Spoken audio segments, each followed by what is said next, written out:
Welcome to the Vandy Sports Podcast. I'm your host, Chris Lee. Our guest today, Tom Dienhart at goldandblack.com. Tom covers football for goldandblack.com, which is the rivals.com site for Purdue. Our show presented by the Well Coffee House, which is a Nashville area coffee house providing fresh roasted coffee along with house-made pastries, breakfast, and lunch offerings. There are 5 locations to serve you in the Nashville area. Those are in Brentwood, Green Hills, downtown, Bellevue, and the Cool Springs Lifeway. More information can be found at wellcoffeehouse.org. The Well Coffee House, where coffee changes lives. We also thank our co-presenting sponsor, Wellspire, which is Nashville's Learning and Development Center located in the Gulch. Today's news is presented by Sutherland and Belk, a family-owned injury law firm. If you or a loved one has been hurt in any type of accident, call Taylor or Russell at 615-846-6200. See what your rights are and if they can help. The Major League Baseball draft signing period is over. Vanderbilt did get Ty Duvall back. He was drafted by the A's. He chose to return for his senior year. 12 players who were drafted did sign contracts. The Commodores also lost 4 signees out of their 2019 class. Our guest line brought to you by Boll and Branch, started by Vanderbilt graduates Scott and Missy Tannen. I've slept on their sheets for years. They're amazing. Had no idea how comfortable sheets could be until I got these. They are fair trade certified. That means they're made under safe conditions by men and women treated and paid fairly. Try them for a month. You can return them for free. You're not going to want to. Once you get the sheets, try the mattress. That was voted best mattress of 2018. Go to bollandbranch.com. That's spelled B-O-L-L. Enter the promo code Vandy. Get $50 off your first set of sheets. One public service announcement before we go to our guest. Don't forget about Camp Horizon. Our buddy Josh Minton, who is a sponsor of our show, is helping with sponsorship of this camp. It is a camp for young cancer patients. They are looking for sponsors through their cornhole tournament on August 24th to help underwrite some of the costs of that camp. Contact Josh on his cell phone, 615-933-1979. Email him at josh@hqinsurance.com. Tell him you heard about it on the podcast, and I know he would very much appreciate your help. Josh is a good guy doing this for a good cause. We have a special guest joining us now. He is Tom Dienhart. He works at goldandblack.com. That is the Purdue home on the rivals.com network. Tom, thank you for joining us to talk Purdue today. Yeah, well, it's hard to believe we're getting pretty close to the season here. Training camps will start soon. And before you know it, we'll be taking the lid off the 2019 season. It is crazy indeed. And this is not a matchup we're accustomed to seeing. I don't know when the last time Purdue and Vanderbilt played, but I would have to think it's been at least 40 or 50 years. It's an SEC team coming to a Big Ten school. You don't see that a lot. I know it's not Georgia or Alabama, but I think it's a unique situation in that it's 2 teams that are primarily have their bread buttered in basketball, probably achieving at a greater level right now in football than the fan base is used to, and a fun game with 2 high-powered offenses, it appears. I think this one is going to be a fun game to watch. Yeah, it should be. You're right. First of all, on the SEC teams coming to the Big Ten venues, it is pretty rare, although Missouri came to Purdue last year. So that was a rare occurrence for an SEC team to come into any Big Ten venue for that matter. So here comes Vanderbilt. Like you said, it's not Georgia or Alabama, but still it's an SEC opponent. That always gets everybody's antenna up. And you're right, a good opportunity for both teams. I think Vanderbilt and Purdue both are going to think they can win this game. I know Derek Mason's done a good job there in Music City. And I know he cut his teeth on the defensive side of the ball, and Jeff Brom cut his on offense. So that's going to be a fun matchup to watch play out. It is indeed, and I think it's a unique situation for Purdue. The Boilermakers have had their moments. I think back to Drew Brees 20 years ago, and there were some good teams there, but there were some lean years before Jeff Brom got there. Now, Brom wins 7 games 2 years ago, wins 6 last year, and Purdue had won, I think, 9 games total the 4 years before he got there. I think a lot of people expected that Purdue would not be able to keep Brom. Instead, it paid him $36.8 million for the next 7 seasons. Recruiting is going well. I would have to think the vibe and the interest around that program is the greatest that you've seen in maybe since the Drew Brees days. What's your thoughts on that? Yeah, Chris, a lot of good points. I think you're exactly right. Characterize, I guess, the 8 years before Jeff Brom as being lean is being kind. Danny Hope and then Daryl Hazel never really built off the momentum that Joe Tiller had for 12 years in West Lafayette. Program really fell on hard times under Daryl Hazel. You alluded to the 9 wins in the 4 years prior to Jeff Brom. Attendance was abysmal. Interest was minimal. And Jeff Brom has been a savior, quite honestly.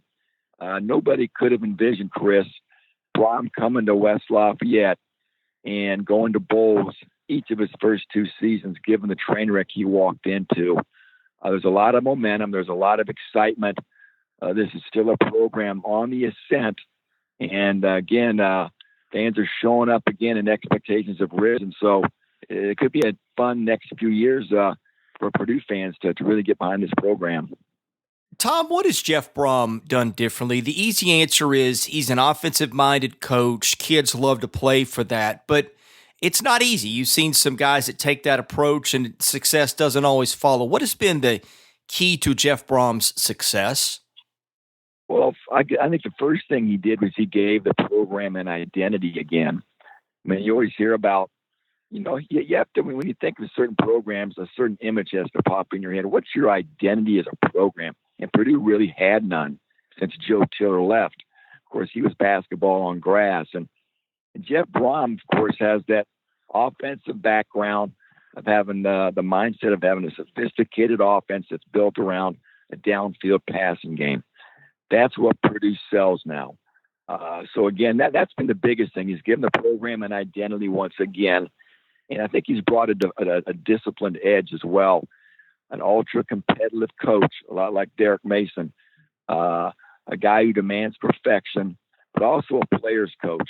He's hard on his guys on the field, but they've really fostered a family atmosphere off the field. So, again, I think the culture and identity are probably the 2 biggest things Brom has brought to the program that have really helped, for this quick reversal of fortunes. Last season was kind of a strange one. You had Purdue clocked Ohio State, which nobody saw coming. A couple weeks later, gets blown out at Minnesota, which I know Minnesota's not bad, but it just was kind of a contrast. And then going to the bowl game, I thought on the list of games that I was pretty sure one team would win, I thought Purdue would beat Auburn just because Auburn, I thought, sort of limped into the Music City Bowl, and Purdue, that's not a place, bowling is not a place Purdue has been recently. So you figure motivation's a factor in bowl games. Well, that one fell apart quickly. Auburn got just an astronomical amount in the first half. Going back and looking at the season, how do you make sense of all that? Yeah, it was a really weird season. It was a season I don't think, honestly, the coaches going in probably thought they were going to go to a bowl game. They lost a lot of solid players from their first squad in 2017, especially on defense. That's where they really fell off the map last year, was on the defensive side of the ball.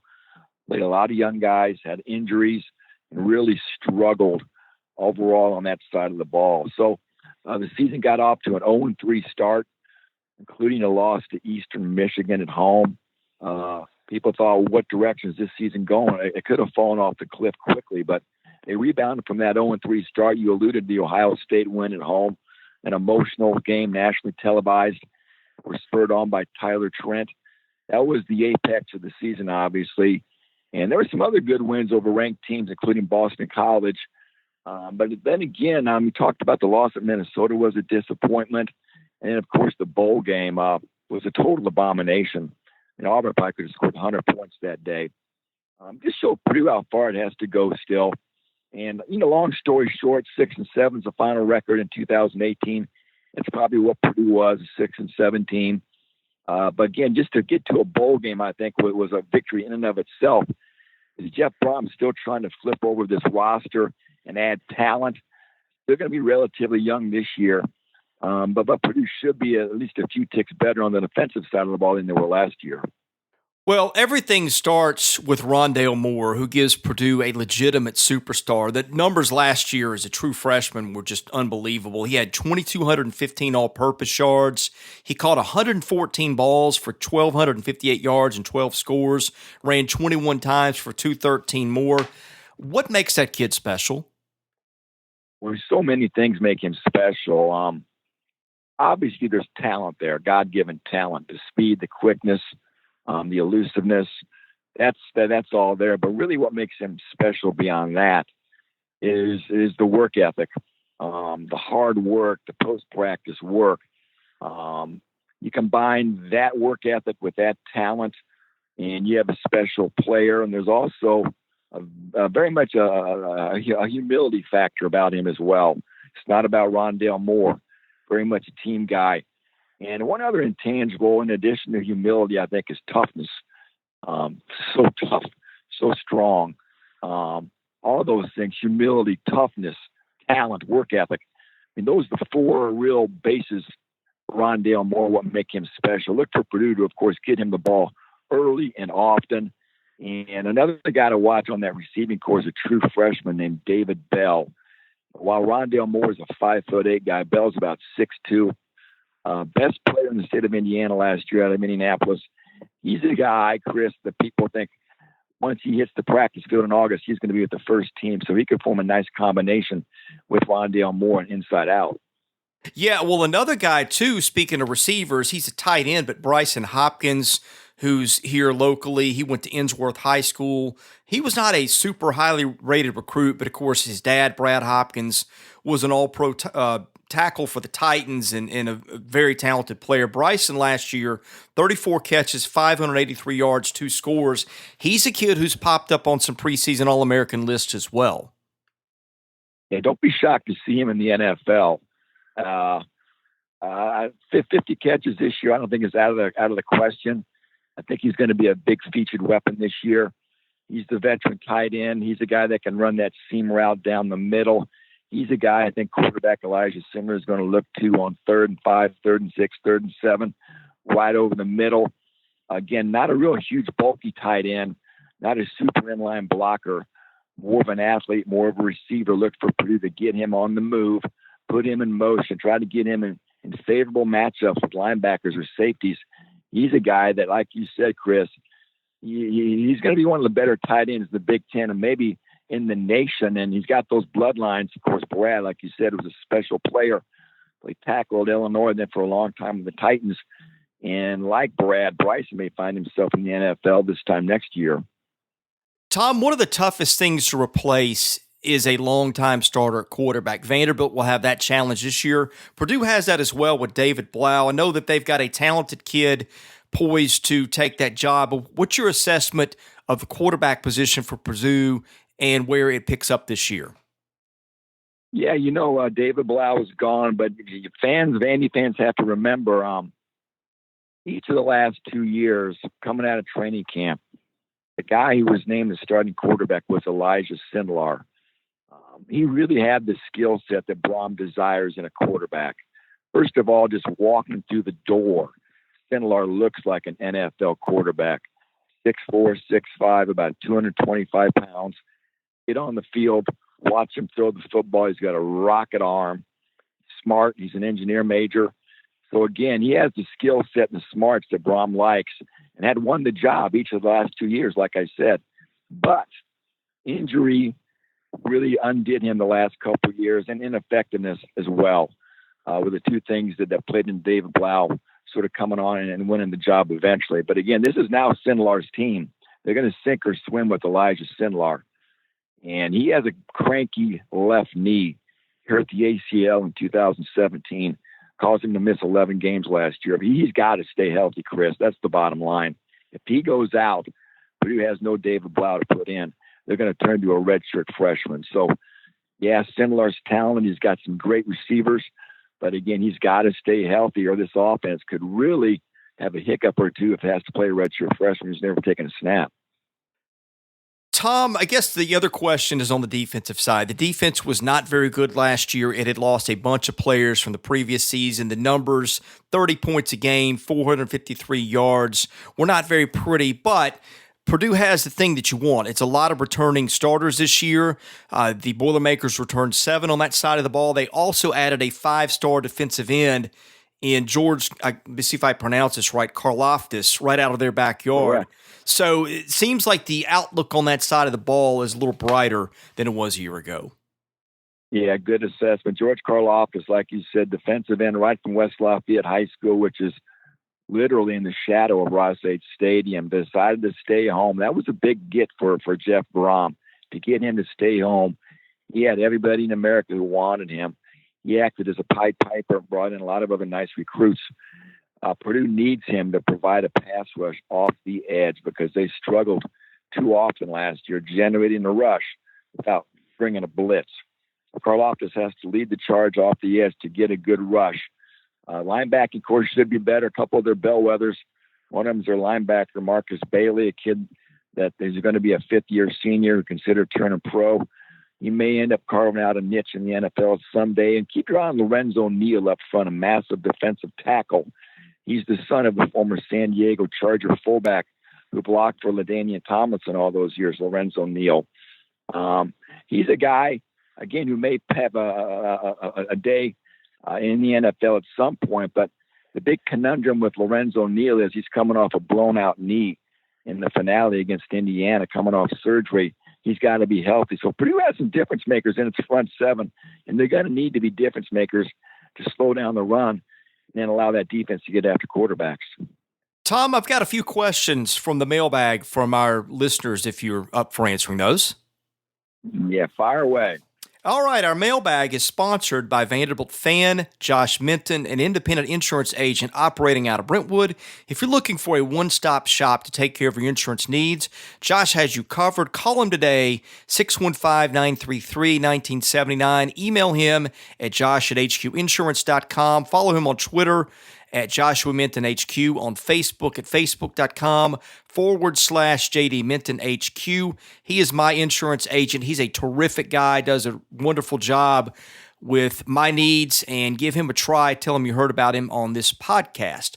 Vandy Doors 04 asks, is there a positional unit on Purdue that you think is overrated and one that you think may be underrated? Overrated, maybe some of the excitement around the defensive line, and we talked about Karlaftis again. He's still not proven. He's 18 years old. How good's he going to be? We'll see. And how good's Lorenzo Neal's knee? Is he going to be healthy? A lot of other questions on that D line. That maybe you're getting a little bit too much hype at this point, and underrated. Again, I'm going to go with the wide receiving core. When you talk about the best receiving cores in the Big Ten, I don't think Purdue probably gets enough credit. Again, it begins with Rondale Moore and then David Bell. Ahmad Anderson's a redshirt freshman the staff is really excited about. Jared Sparks is a veteran, a former quarterback who's ready to break out, I think, this year. And Milton Wright, a freshman from Louisville. So keep your eye on that Purdue receiving core. Could end up being one of the better ones in the conference this year. Another one from Vandy Doors 04. What led to the big loss in the bowl last year? Was it talent, preparation, or size and speed? All of the above. How's that?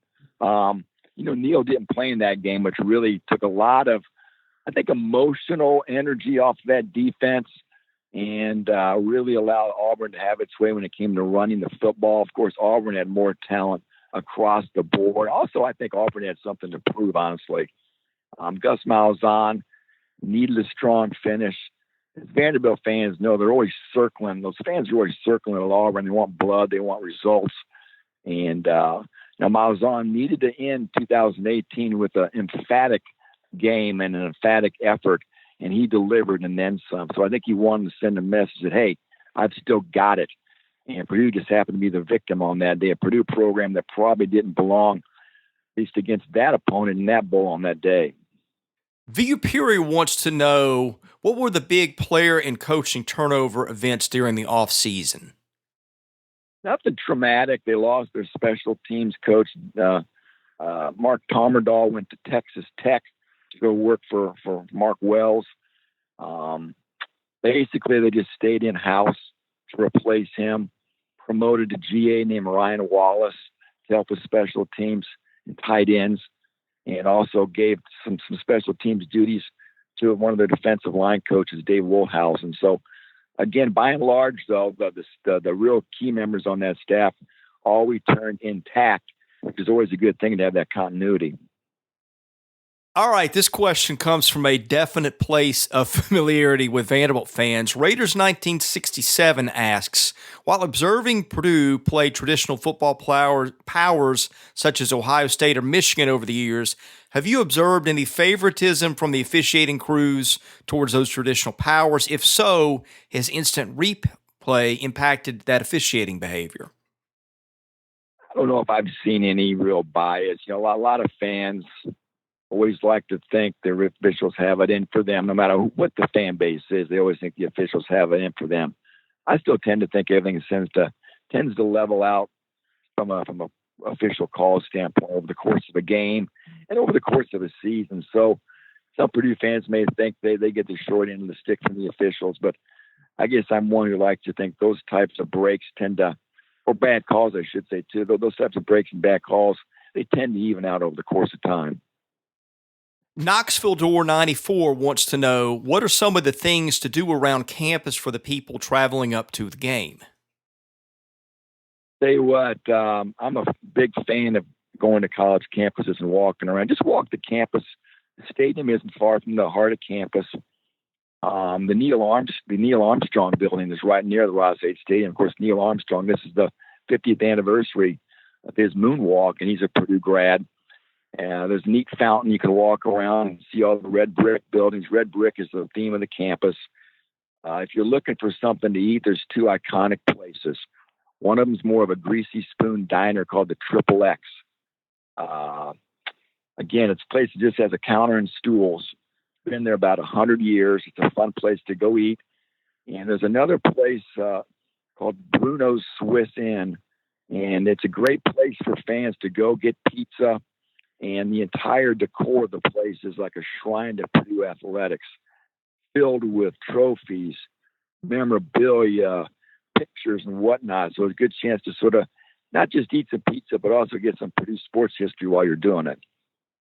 Tom, we covered a lot of ground today. Is there anything that we didn't discuss with Purdue or with an angle towards the game that is worth mentioning that we didn't get around to? Just a couple things for fans to be mindful of. Purdue's got a couple areas they're worried about. One of them, maybe the biggest of all, is their offensive line. The interior of the offensive line in particular, they need a guard. They need two guards, they need a center. And they left spring ball with all three of those positions very much up in the air. So they got to get that sorted out quickly. Because, again, if they can't protect, we talked about Sindler's health issues, they could have problems. So, again, keep an eye on the offensive line. And I think also, special teams, they're going to have a true freshman punt the ball. Brooks Cormier, who's from all places, Tuscaloosa, Alabama. They're going to let him punt, sink or swim. And, again, punting can be big if he shanks a few punts. It's going to be early in the year. Maybe Vanderbilt gets some short fields. I mean, who knows? This is only the second game of the year for Purdue. They'll be coming off a trip at Nevada. Coming back home, this is Purdue's season opener. So, again, everybody's still working out their kinks in early September. And Purdue definitely has a few big kinks they need to work out before Vandy hits town. And they may not have them worked out. So it's going to be an interesting matchup. The more we talk through this, it is incredible the similarities between these two teams. Let me just list a few off here. Both teams are replacing a longtime starting quarterback. Both teams have a preseason All-American playmaker on the offensive side of the ball. For Vanderbilt, it's Keyshawn Vaughn. For Purdue, of course, it's Rondale Moore. And Vanderbilt also has a first-team All-SEC preseason receiver in Kalijah Lipscomb. Both teams have a future NFL tight end. For Purdue, it's Hopkins. For Vanderbilt, it's Jared Pinckney. Both teams, their biggest concern on offense is probably the offensive line. They're replacing guys. On defense, neither of them were very good on the whole last year. Purdue brings back more starters than Vanderbilt. And And in special teams, Vanderbilt also starts a freshman punter. It would appear this next year, or maybe a second year freshman walk on, and one of the two it'll have a new punter. The more that we go through this, even down to the colors, black and gold, it is amazing to me how similar these teams are going into this one. I think this will be interesting. Yeah, it sure will. It's going to be a good matchup, very even matchup. Who's Vanderbilt open with? A team called Georgia. You may know a little bit about them. They're So is that in Athens or in Nashville? That is in Nashville. I don't know how much it matters, but I know. And here's another thing: Purdue opens with Nevada, which Vanderbilt played last year, although in Nashville. So yeah, I mean that's one of those things for Vanderbilt. People are really that's kind of a key game because Vanderbilt opens with Georgia. And then it goes to Purdue, then it has an off week, and then it plays LSU. So the thought in and around Nashville is if they can just survive that and maybe get a win at Purdue in between, the outlook of the season changes a bit. So this is a huge game. It's a big game for both teams, but for Vandy, when you got Georgia, you're sandwiched by Georgia and LSU at the bye week. So you're right. You don't want to be 0-3. You want to try to get one of them. So again, for Purdue, that game at Nevada is not going to be a walk in the park. They could get ambushed out there. Nevada is a solid team coming off a bowl game. Their coach is Jay Norvell. They're going to think they can win this game. Reno's at 4,000 feet. West Lafayette's at 600 feet. So there could be an altitude issue for Purdue. Who knows? Like I said, they got to fly back home, play Vanderbilt, a hungry Vanderbilt team that's going to be more tested than Purdue, obviously. Haven't taken on a team like Georgia, which is national championship quality. So, while Vandy's going to go and do an off week, Purdue stays home and gets to play Texas Christian. So Purdue's got its work cut out for it, its first 3 games too. Tom, last question before I let you go. Purdue has recruited in Vanderbilt's backyard. He's got 2 kids from the Nashville area, one of whom, TJ Sheffield, is a really good receiver, a fast kid. I don't know what his chances of playing for Purdue are right away with the weapons Purdue has there, but what is it? I know you're more on the team side than recruiting side, but I guess Brahm's proximity to Nashville when he was at Western Kentucky has probably helped him out. Purdue has really kind of become a player in our backyard here. Yeah, I think that's part of it. He was at Bowling Green, which is just up I-65 there north of Nashville, not too far.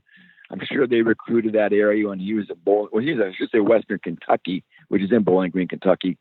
So I think that's probably where some of those connections were made. And they're like going back to those same roots. There's players, as you and your listeners know, in the Middle Tennessee area and beyond. You're right. TJ Sheffield has a shot. They're bringing in 4 wide receivers this year. All 4 are pretty highly touted. Sheffield's a smaller wide receiver who was originally committed to Notre Dame before Notre Dame pulled its scholarship. So he may have a chance to maybe break into the rotation. And Purdue this year, Chris, already has 2 commitments from kids from your area. Antonio Stevens from Franklin, Tennessee. I think it's Battleground Academy, I want to say. And I should say that he's the one guy. Last year, they also got a running back named DeJuan Hewitt, who's coming up from Nashville, who's going to be on this year's team with Sheffield. Hewitt's a guy who has a chance, I think, to get on the field this year because the running back situation at Purdue from a veteran standpoint isn't that good. So DeJuan Hewitt, a Nashville area kid, who knows, maybe he's getting some reps against, the Commodores when they roll into West Lafayette on September 7th. Yeah, Stevens played about 5 minutes from where I sit at Battleground Academy, which you mentioned. Okay. Good defensive back, good program there, high academic private school, whose coach was a Vandy alum, by the way, before he went to Innsworth in the offseason. But, yeah, and I think Sheffield, haven't seen him play in high school. I was surprised that Notre Dame yanked that offer. I think he's a pretty good player. And do you know anything about Hewitt? Do you ever see Hewitt play at all? No, I didn't really follow Davidson Academy, but okay. Sheffield I did see a few times, and he, I think, is the real deal. Okay, like I said, they've got Sheffield, Milton Wright, a kid from Louisville, Kentucky, Mershawn Rice, a wide receiver from Columbus, Ohio, and, of course, David Bell. I think all 3 of those guys are 4-star recruits. The other ones are 3-stars. So they've got 4 good wideouts they like. I don't think they're all going to use their eligibility in 2019. That's what's going to make training camp fun. I think David Bell will be a guy who plays. But as far as, T.J. Sheffield, Mershawn Rice, and Milton Wright. The other three, maybe one of those guys also joins David Bell in playing a key role as a true freshman this fall. Well, Tom, I appreciate your time today. You actually took time out of your schedule, pulled over on the interstate to talk to us, or maybe not the interstate, but somewhere, which we appreciate. I really like and respect the guys at your site. You guys are, in all sincerity, run one of the better sites at rivals.com. Just before you leave, tell people a little bit about blackandgold.com. goldandblack.com. I got that reversed there. What you guys do and where they can follow you on Twitter. Yeah, goldandblack.com, as you said, Chris, part of the Rivals Network, covering, recruiting, and, of course, the men's basketball team and the football squad are the primary beats. Ryan Newbert, of course, is the recruiting guy and the basketball guy. I handle the football. So, yeah, it's take a lot of deep dives and a lot of analysis on all those subjects I just mentioned. So it's exciting. It's a passion we all have for writing, for reporting, and for covering Big Ten athletics and sports in general. So it's a privilege and a lot of fun. And again, I look forward to seeing the Vanderbilt Commodores come to West Lafayette. It's always fun when somebody unique is on the schedule. And again, Vanderbilt and Texas Christian are those teams this year for Purdue. Well, Tom, best of luck to you. Thank you for joining us today, and we will touch base with you guys between now and that matchup in week 2. Quick trip up I-65 for you guys. See you in a little bit. Indeed. All right, he's Tom Dienhart of the Purdue Rivals site. I'm Chris Lee, the host of the Vandy Sports Podcast. Thank you for listening. We're back with more episodes coming later this week.